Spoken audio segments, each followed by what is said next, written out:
Dadako tayo sa pinakaunang aralin patungkol sa buhay ng isang mananampalataya. At para sa pinakaunang aralin, ito ay may pamagat na pananampalataya ang pundasyon ng buhay ng mananampalataya.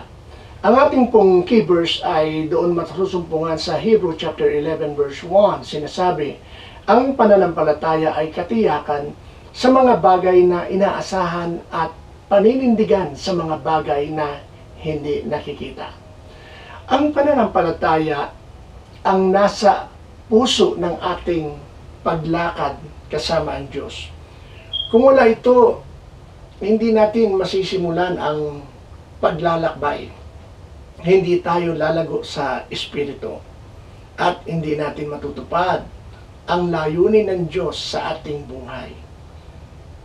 Ang pananampalataya ay hindi basta pakiramdam. Ito ay matatag na pagtitiwala sa karakter at mga pangako ng Diyos. Kahit na hindi pa natin nakikita ang buong larawan.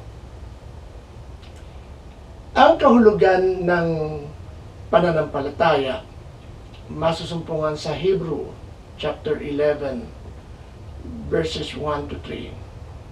Sinasabi dito, ang pananampalataya ay katiyakan sa mga bagay na ating inaasahan. Ito ay paninindigan sa mga bagay na hindi nakikita. Ito ang puntasyong kinatatayuan ng ating spiritual na pag-unawa. Sa pananampalataya, nakikita natin ang buhay mula sa pananaw ng Diyos. Pananampalatayang nakalulugod sa Diyos.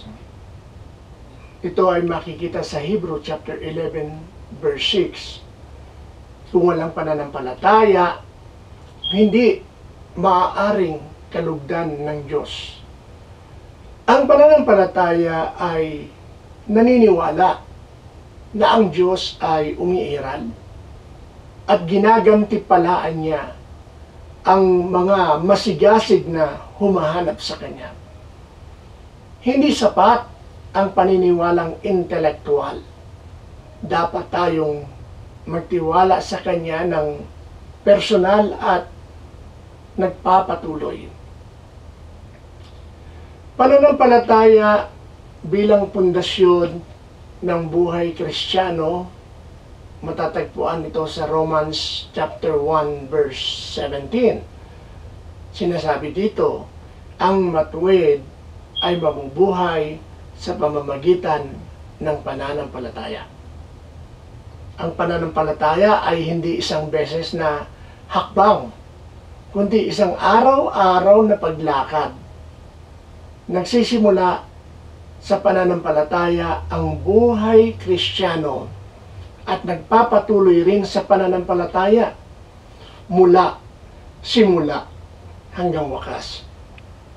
Ang pananampalataya ang nagdudulot ng pagiging matuwid, hindi sa pamamagitan ng ating gawa, kundi sa biyaya ng Diyos.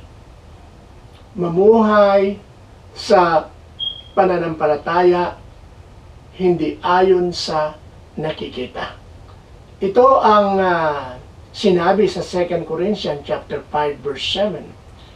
Itinuturo ng sanlibutan na mamuhay ayon sa nakikita. Ngunit ang mananampalataya ay lumalakad ng kakaiba. Ang pananampalataya ay nagtuturo sa atin na magtiwala sa tamang panahon o sa timing ng Panginoon. Gabay at kapangyarihan ng Diyos kahit na hindi malinaw ang daan. Ang buhay na may pananampalataya ay sumusunod sa Diyos kahit hindi alam ang patutunguhan. Halimbawa, sa lumang tipan, si Abraham nasusulat sa Genesis chapter 12 verses 1 to 4 at sa Genesis chapter 15 verses 1 to 6. Sumunod si Abraham sa tawag ng Diyos kahit hindi niya alam kung saan siya pupunta. Naniwala siya sa pangako ng Diyos na magkakaanak at magiging dakilang bansa kahit tila imposibleng mangyari iyon. According sa Genesis chapter 15 verse 8, sumampalataya si Abraham sa Panginoon at ito binilang sa kanya bilang katwiran.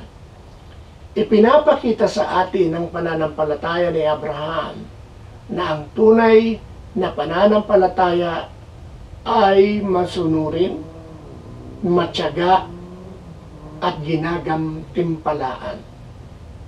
Bilang pangwakas, ang masasabi ko ay ang pananampalataya ay hindi bulag. Ito ay nakakakita sa pamamagitan ng espiritual na paningin. Hindi ito pabaya. Ito'y nagtutulak sa atin upang kumilos. Tulad ni Abraham, naway maging isang bayan tayo na nagtitiwala sa mga pangako ng Diyos at sumusunod sa kanyang tinig bilang mga mananampalataya. Mamuhay tayo sa pananampalataya, dumakad tayo sa pananampalataya, at lumago tayo sa pananampalataya. Sapagkat ito ang buhay na kalugod-lugod sa Diyos. Salamat po.